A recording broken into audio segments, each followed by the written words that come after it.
Hello and welcome to Byju's IAS. Let's get started and look into the first article. The first article says Pakistan High Commission staffers held for spying. Two officials at Pakistan High Commission in Delhi were caught spying by the Indian authorities. These officials were working in the visa section of the Pakistan High Commission and they used to roam around with fake identities that they were Indians, and they gathered all information and engaged themselves in espionage activities. Now the government of India has declared both these individuals as persona non grata for indulging in activities which are incompatible with the diplomatic missions. Now what we have to understand is what is this person non grata. Before we understand what this persona non grata is, we have to look at Vienna Convention on Diplomatic Relations of year 1961. What is this Vienna Convention on Diplomatic Relations of 1961? This is basically a set of guidelines where all countries have due consensus and they have agreed to terms and conditions with respect to diplomatic immunity. What are these diplomatic guidelines? Let's say I am an ambassador working in Pakistan. So I will be working in the embassy of India in Pakistan. So I as a person will have to work independently without any fear and apprehensions. What if tomorrow Pakistan officials arrest me? This is the fear that is always there, as Pakistan is one of our countries which we have disputes with. So I would not be able to work with fear. So what this diplomatic immunity does is that Pakistan officials will not be able to arrest me on the basis of any criminal or civil jurisdictions at Pakistan. So I as a person will be given diplomatic immunity. So any person who is inside Indian embassy in Pakistan will be given this immunity. Such guidelines, such procedures, such laws and terms and norms is what is called as diplomatic guidelines. These diplomatic guidelines help all those officials in another country work without any fear and apprehension from the local authorities. Why are we discussing this? That is because according to Article 31 of this particular convention, they, that is the country, the host country, will not be able to arrest any diplomatic agent on a civil criteria or when there is a criminal case that is filed against him. Let's say the Pakistani officials want to arrest me. I have committed a heinous act of murder in Pakistan. Can Pakistani officials arrest me? No. Why? Because criminal jurisdiction is not imposed on me. I am given diplomatic immunity and they will have to immediately let go me within 24 hours or whatever duration that particular country asks me to. So they cannot arrest me with respect to criminal jurisdiction, and there are certain exceptions with respect to civil as well. Let's say I am working for the government of India. If I want to buy a property with respect to government of India, they again cannot arrest me. If it is my own property where I am engaging as a private player, then they can have the civil jurisdiction. But if I am working for the government of India and if there is any civil dispute, they would not be able to arrest me according to Article 31 of Vienna Convention of Diplomatic Relations. So when you speak of diplomatic agents, it is that particular term where it is equated for the ambassadors and all the diplomatic officers who are working in the embassy within the national capital of that particular region. Let's say in the present scenario, the embassy of Pakistan is in New Delhi, and that is why these people will not be arrested for any criminal activities. That is why India cannot arrest these people for the criminal activity of espionage, and that is why they have been given this persona non grata. So in line with this, what we have is Article 29, where this Article 29 further says that these people cannot be arrested and they cannot be even handcuffed as well. The receiving state shall treat all these people with due respect and dignity and shall prevent any attack on this particular person. In case there is any danger that is accorded to this individual, the hosting state, that is India in the present care, will have to ensure that this person is safeguarded. The next important article is with respect to Article 30. Now, what is this Article 30? Let's say there is an Indian ambassador. He is working for the government of India. He has his private home as well. There are documents and other papers that is present in his house.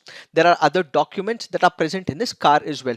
Will the Pakistani officials be able to interrogate this person or search his house or residence? No, says the Article 30. So, according to Article 30, their property, including vehicles and residences, cannot be entered and searched without the permission of the Indian embassy.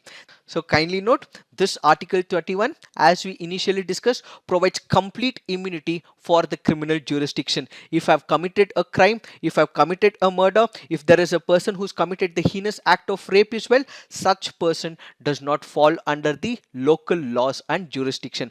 One such example was Saudi Arabia diplomat who was accused of raping two Nepali women was asked to leave India. Why? Because such laws cannot be imposed on him because of the diplomatic immunity given under the Vienna Convention. However, there are some exceptions with respect to the civil property. If there is a person who is engaging on a private immovable property and not that of the property by the sending state, then civil proceedings can be initiated. If this person at a professional level is conducting a commercial activity, then civil proceedings can also be initiated. But if he is representing the state, civil proceedings cannot be initiated. These are some of the examples. Now comes the question of persona non grata. Why did we discuss all this? That is because espionage activity is a criminal offense, which means IPC, the Indian Penal Code, can be enforced on this person. But because he is a diplomatic agent, because he has diplomatic immunity, because he was part of embassy of Pakistan in India, he cannot be arrested. That is where a immediate order of persona non grata is released. What is this persona non grata? This means literally an unwelcome or an unacceptable person. So this person who is acting in a manner inconsistent with the diplomatic status, this persona non grata will be immediately given by that host country, where this person will have to immediately leave that country and go back to his home country. In the present scenario, these Pakistani agents will have to immediately leave India and go back to Pakistan within 24 hours. An important condition that we have to understand is that the host country need not have to explain why this particular persona non grata is issued. Do India have to explain why it has issued it? No. Here India has said that there is espionage activities that is taken care.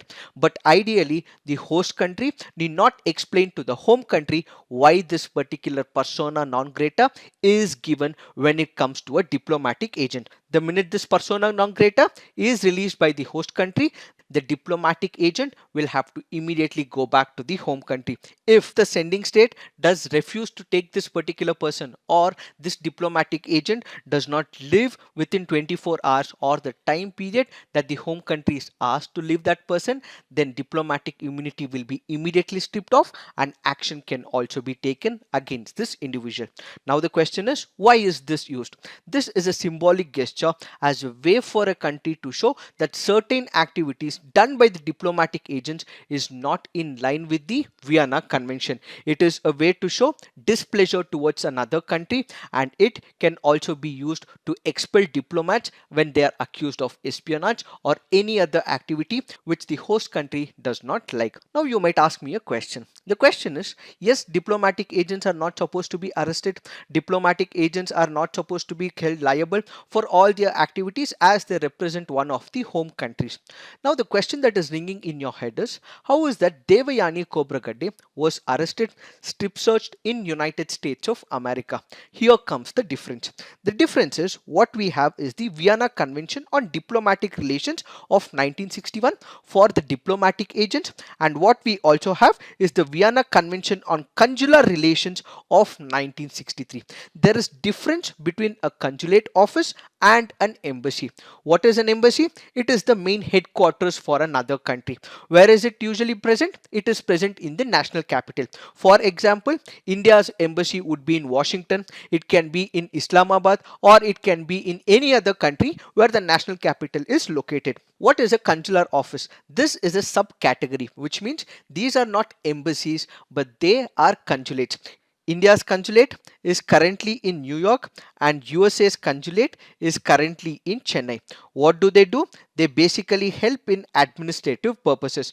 It can be issuance of travel documents as we have in Chennai, where visa documents for South India is provided in Chennai, and then they will attend to all the difficulties of their own nationals who are in another country, and they also promote the commerce of the sending country. So all those immunities that is given under the Vienna Convention of 1961 is for the diplomatic agents who are currently housed in the embassy of the country in the national capital, and at the same time the consulates have their own set of protocols, they have their own set of terms and conditions which is different from that of the diplomatic relations of 1961. So basically, when you're speaking about the consular relations, they have less immunity, they have very limited level of privileges and immunities than when you consider with respect to the embassy. So for example, consular officers are not given absolute immunity from the host country with respect to the criminal jurisdiction. While we saw one set of rights where complete criminal jurisdiction does not apply to the diplomatic agents,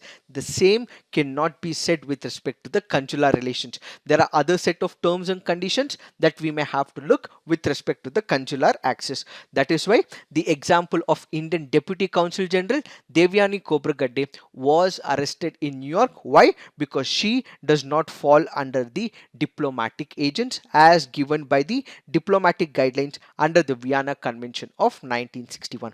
It is this that we have to understand with respect to this article. Now let's look into the next article. In this article, we will focus on two issues. One is with respect to Nepal Prime Minister KP Sharma Oli.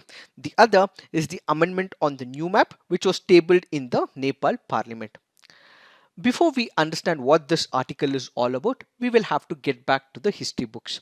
In the year 1996, KP Oli came out of his Communist Party. He was a very important member of his Communist Party, but he came out of this party to support the cause of India-Nepal relationship. This is where the Mahakali River Treaty was signed, and he was one of the major stakeholder to push this particular treaty, which means that he was very close to India and he wanted to espouse the thoughts of India-Nepal relationship. As the Home Minister of Nepal, he was very considerate to the demands of India. When we look at India and Nepal's border, it has an open border, so number of criminals used to enter this particular border, and India had a major issue in getting back these criminals. But Oli, being the Home Minister of Nepal, helped in nabbing all these criminals and he brought these criminals back into India. So these are two important scenarios which prove that Oli was very close to India. Once in a while there were also diplomatic clashes, there were certain issues and communicational lacks with respect to India and Nepal, and they also believed that India always supported few politicians over other politicians in Nepal. All this meant that there were few people who started antagonizing India. They started disliking India. But in all these scenarios, it was Prime Minister Oli back then who was supporting the cause of India. So it means that he was very considerate to India and he was also very helpful to India. But post 2015, there was changes with respect to his attitude. Why?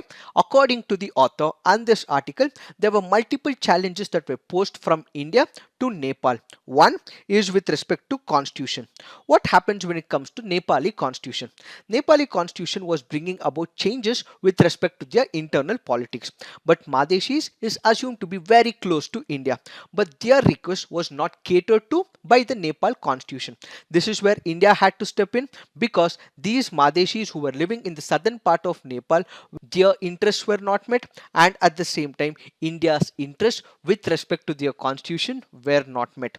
Therefore, this whole process of constitutional making does not take into effort India's interests and it was unfair to the Madeshis. So India felt that Nepal should have to fine tune its constitution. This is where they imposed blockade as a move of hard power. This was imposed in the year 2015. What is this blockade? Some of the supplies that had to enter Nepal from India were not permitted to enter and there was complete blockade of major supplies, and that is where the major hiccups between India and Nepal surfaced. This was also a period where they were trying to recover after the worst hit earthquakes. That is where Prime Minister Oli felt that India did a greater disservice by blocking some of the supplies to Nepal. As this was happening, someone else was waiting to take up this particular role of India, and that happens to be China. So what does China do? China immediately steps up its activity. Nepal was provided access to its dry ports, railway links from China for the very first time in the Nepal's history, and they also provided internet connectivity to Nepal as well. This is where Prime Minister Oli drifted away from India and also became closer to China. Because of his closeness to China and because of so-called high-handedness from India, it is assumed that Oli started moving towards China. As the closeness started increasing between Nepal and China, something else was happening in the backdrop. What was it? Prime Minister Oli was bringing up new set of changes into the laws of Nepal. One is with respect to Nepal's official map, which now include parts of Indian territory. He also made a crude comparison of COVID-19 between Indian virus being more dangerous than the Chinese virus. He also insulted the national Ashoka Chakra emblem by saying that those lions in the Ashoka Chakra were India's hegemonic designs. This ultimately comes up in the form of Government of Nepal tabling the crucial constitutional amendment bill to formalize the country's new map, which claims parts of India as the territory of Nepal. What are some of the changes introduced? The constitutional second amendment bill will change the schedule 3 of the Nepalese constitution and replace the old Nepal map with the new existing map. So according to the new Nepalese map, Limpiadura, Lipulek and Kalapani is shown as part of Nepal, but what we have to realize is that this particular area is currently part of Pithogarh district of Uttarakhand, but Nepal has disputed the Indian position based on historical documents and bilateral understanding. It is this that we have to understand with respect to this article. For the entire dispute, you can look into our last 1 week CNA. Now let's look into the next article. This article says SpaceX spacecraft successfully docks International Space Station. What is the context? Two American astronauts flew to the International Space Station. So the first question that we need to ask is, what is this International Space Station? This is the world's only space-based laboratory, and this is located at about 400 kilometers from the Earth. Now you might ask me a question. Why is that this International Space Station is placed at 400 km from Earth? There are two reasons for this. One is about the safety of the astronauts. The other is about the atmospheric drag. What about the safety of the astronauts?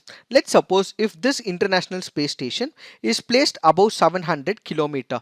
This can be dangerous for the astronauts. Why? Because of the radiation level that is present at 700 km. Because these radiations can be harmful and because they are dangerous to the health and for the conduction of experiments, that is the primary reason they are not placed beyond 700 km. The second reason why it is placed at 400 km is because of atmospheric drag. Let's suppose we are placing International Space Station at 300 km. At this position, what we will see is the air, the presence of the air, which will pull the International Space Station down. That is the primary reason they are placed at 400 km. So any range from 400 km up until 700 km, we can place this International Space Station. However, we are keeping it at 400 km because higher the elevation, more is the cost. So it is 400 km because we can reduce the cost of it. That is the reason we have placed the International Space Station at 400 km. So basically, when it comes to the space-based laboratory, what these astronauts do is they go to this International Space Station, clean this International Space Station, check the equipment for its efficiency, maintain and repair and replace all the broken equipments for the effective functioning. So this International Space Station mission is also called as expedition, which usually lasts for about 6 months, and there are crew members who go about bring all these changes in the International Space Station. What is the present context? SpaceX Dragon spacecraft with two NASA astronauts on Sunday were successfully docked with the International Space Station. What is so unique about this project? This is for the first time that a private agency called as SpaceX was able to put two astronauts on the International Space Stations. Earlier, it was only the government owned NASA which was able to put NASA astronauts on this particular International Space Station. It is the first time that a private agency called as SpaceX was able to do this. This SpaceX was able to do it in a Falcon 9 rocket. What is the significance of this move? The significance is that in the near future, we will have more private agencies who are ready to explore the outer space. So this will give new life and a beginning to a new era of space exploration by the private agencies. Now let's look into the next article. This article says cyclone brewing in Arabian Sea. The Indian Meteorological Department has forecast a cyclone, and this happens to be in Arabian Sea, where they have said that this particular cyclone is likely to move towards Gujarat as well as Maharashtra. This raises couple of questions and concerns. Such storms during this period, that is during the month of May as well as June, are common, but their path can have a bearing on the process of the monsoon. So what are we looking at here? Whenever there has been a monsoon during this particular period and whenever there has been a cyclone in the Arabian Sea, this will obviously delay the process of the monsoon, is what this article speaks about. Let us try and understand how this works. Why, when there is a presence of a cyclone in Arabian Sea, it halts the northward progression of the monsoon. We know about pressure. Pressure is relative. It moves from a region of high pressure to a region of low pressure. When you look at monsoons in general, how does India get its monsoon? There is development of high pressure in the southern hemisphere, and what we also have is development of low pressure in the Indian subcontinent. So what happens here? There is pressure difference. So because there is pressure difference, the wind starts moving from the region of high pressure towards the region of low pressure, and that is where the moisture is collected from these oceans and India gets the monsoon in the form of rainfall. This is how normally the function works. But now let's say there is a development of a cyclone in the Arabian Sea. So what this means is there is extreme presence of the low pressure in this particular region. As there is development of low pressure, there is this particular moisture that is taken away by this particular cyclone. So because of the presence of the cyclone in the Arabian Sea, because of the development of low pressure in the Arabian Sea, the wind which was supposed to enter the mainland is being drifted towards the cyclone in the Arabian Sea. So whenever there has been a low pressure area in the area of the cyclone, the winds, the moisture and all the water that is present is drifted away from the land towards the cyclone area. So the cyclones are sustained by a very strong low pressure area at their core. Winds in the surrounding areas are forced to rush towards this low pressure area, and that is the prime reason whatever rains that was supposed to happen on June 1st might not happen. Why? Because this moisture laden wind is currently taken away by the cyclone. So what we will have is delay in the monsoon process. Ideally this should have a fall, let's say on June 1st, but there could be a delay, which means that the fall of this particular monsoon can happen on June 5th or it can be later as well. So the whole process means because of this particular cyclone in the Arabian Sea, there could be a delay of the southwestern monsoon on the Indian land. So what will be the impact? We might see a brief pause in the monsoon propagation because of the cyclone. The western coast might get some rainfall, but the interior parts and the interior lands will have a delay with respect to the rainfall. It is the impact with respect to cyclones that have been developed in Arabian Sea. One such example happened in the year 2019, and that is with respect to cyclone Vayu, which formed in the Arabian Sea, which stalled the monsoon after it entered Kerala on June 8th. It is this that we have to understand with respect to this article.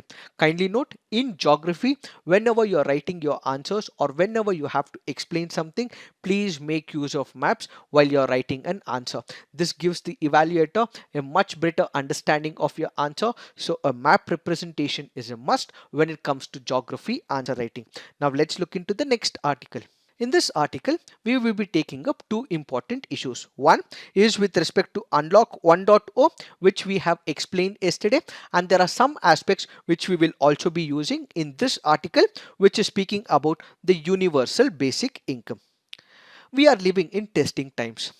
The COVID-19 has taken inequalities to a next level by dividing the society into haves and have-nots. This has threatened the livelihood of number of people, and millions of people have also lost their jobs as well. One such example is with respect to disruptive technology. There are technology advancements that are happening with respect to artificial intelligence and automation. All this means is that those people who are currently employed will be unemployed in the near future, reducing the jobs and ultimately livelihood means of number of people.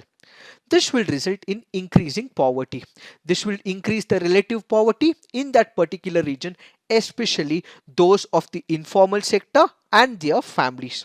This is where people will have to be protected. More money will have to be given to the people of India and world over as well. So what we require is an alternative. One such alternative is what we take today as the universal basic income. So what is this universal basic income? What are its objectives? What it intends to do has been explained in a video by Sarmacha. A link for the same will be given in the description box, so kindly look into it. But what are we discussing now? We will focus explicitly about the COVID-19 and why it becomes even more important amidst the crisis. Why we need UBI when economic packages are released? You might have a question that the government came up with 5 sets of economic stimulus. It came up with multiple steps across multiple sectors, agriculture, MSME, so on and so forth. While the government has come up with economic stimulus packages, what is the need of this universal basic income? That is because when it comes to the universal basic income, it does not have any conditions whatsoever. But when it comes to the packages, they are based on conditions. Only when a particular criteria is met, only when certain terms and conditions are met, monetary benefits would be realized for that person. That is not the same with the universal basic income. Irrespective of who the person is, whether he is meeting the criteria or the condition, money by default will be transferred to that person. The government has come up with number of policy initiatives. It has come up with schemes and programs, loans and bailout. But is it reaching the farmer? Is it reaching the person who actually needs it? Unfortunately, it is not reaching the person for whom it is intended according to a number of statistics. This is where the universal basic income steps in. What does the UPI do? Basically, it ensures the stability. How? There is a fixed income that an individual gets, there is a fixed income that a family gets, so they will not have the psychological and the material stress because there is a fixed amount that is being given by the government, so they can fall back on a particular resource as a security, which will obviously reduce the mental stress as well. What this also leads to is increase in demand by the individuals. The more the government gives the money to the people into their hands, the demand also starts increasing. As of now, the primary issue in the economy is there is excessive supply, but there is no demand. So why is there no demand? Because people do not have money to buy these products. Once they have the demand, once people have money in their hands, the supply will also have the consumer demand as well. So what it will obviously do, it will increase the economic activities in the economy, and ultimately what we will have is the economy back in action. In spite of these advantages, why is that the UBI is not being implemented? That is because of the major challenge in the form of huge money, that which is required for the implementation of the UBI. So the UBI will require huge money, and unfortunately what we have is lack of political will. They are scared and they are in fear because this will require huge money, and this may raise the debt burden in the near future, and it can also spiral the deficit as well. That is the major challenge for the implementation of this process. Is there an alternative? Yes, we have an alternative. Today, we have number of subsidies given by the government of India. Some of these subsidies can be removed and such subsidies can be rationalized so that this can be used as an alternative where some subsidies can be removed and this money can be used to provide the universal basic income. Another alternative apart from the subsidy, it includes the quasi basic income scheme. What is this quasi basic income scheme? This was proposed in the year 2016-17 economic survey as well as by the International Monetary Fund. What this does is there are some people, the rich people, the upper middle class people who have enough money with them. So these people should be completely exempted. So there needs to be a protocol, there needs to be a mechanism of categorization of people. So those people in the lower hierarchy should alone be given the universal basic income, removing the other part from this particular scheme. That is what is called as quasi basic income scheme. This is with respect to the universal basic income. Another important update from this very article is that the government will have to universalize the public distribution system.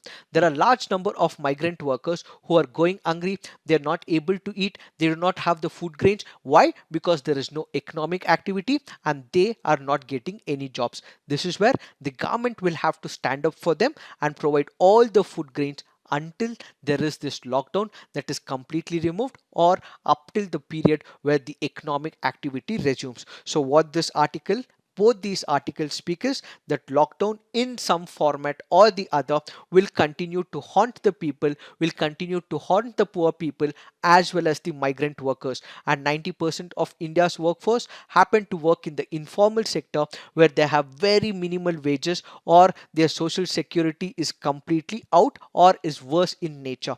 This is where the government of India will have to introduce this unconditional regulatory paychecks at maximum universality, at least until this COVID-19 is present or the economic activity resumes, is what this article all about.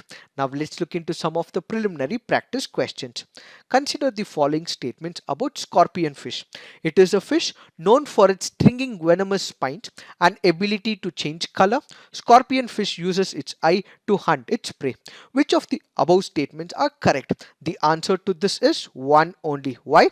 The scorpion fish here does not use its eyes, but instead it uses its lateral sensory system instead of eyes to hunt its prey. Kindly note, these fishes usually feed on gobies and blennies, crustaceans and benthic macroinvertebrates found in coral reefs, rocks and algal beds. The most important factor is that this fish is known for its stinging venomous spines and the ability to change color. Because this fish has the ability to change color and blend with its surrounding environment, they can also escape the predators as well as while they are preying. This fish also gets its name as scorpion fish. That is because, like the scorpions, they are able to sting into the prey with the deadly venom. That is why they are called as scorpion fish.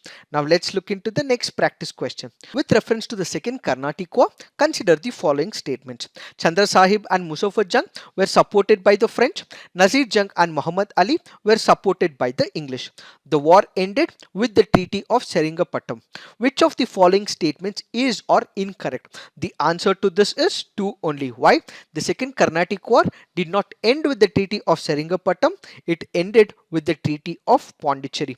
Why have we taken this practice question? Because of the reference made with respect to Dupleix. The Dupleix Palace at Chandanagar was built by French Governor General Frank Dupleix, who also suffered severe damages. So the French was led by Dupleix. Dupleix was criticized by the French authorities because of the heavy losses that they suffered during the Second Carnatic War. Because they suffered huge losses, that is why Dupleix was asked to come back to France and he was replaced by Charles Robert as well. Because there is a reference of Dupleix, that is why we had to take a practice question with reference to the Second Carnatic War. Now let's look into the next practice question. Hunter Committee of 1920 was constituted. It was constituted to investigate about the Jallianwala Bagh tragedy. Why have we taken this practice question? Because of the reference given under this article. Kindly note, the Whiteley Commission on Labour was set up in 1929 to inquire into the existing conditions of labour in industrial undertaking and plantations in India. So the Whiteley Commission was about labor changes. Then we have the Sir Harcourt Butler Committee, which was appointed by the Majesty's government in Britain in 1927 to inquire into relation between Indian princely state and the British government of India. That is why the answer to this particular question is investigate the Jallianwala Bagh tragedy, and that happens to be a Hunter Committee. Now let's look into the next practice question. Arrange the following from west to east: Kanchenjunga, Annapurna, Dhaulagiri, Mount Everest. The answer to this is 3241. First we have is Dhaulagiri, followed by Annapurna, fourth Mount Everest, and then at last what we have is Kanchenjunga. Why have we taken this practice question? Because we had discussed about Nepal, and kindly look into the map for the explanation. Now let's look into the next practice question. Disguised unemployment generally means large number of people remain unemployed. No. Alternative employment is not available. No.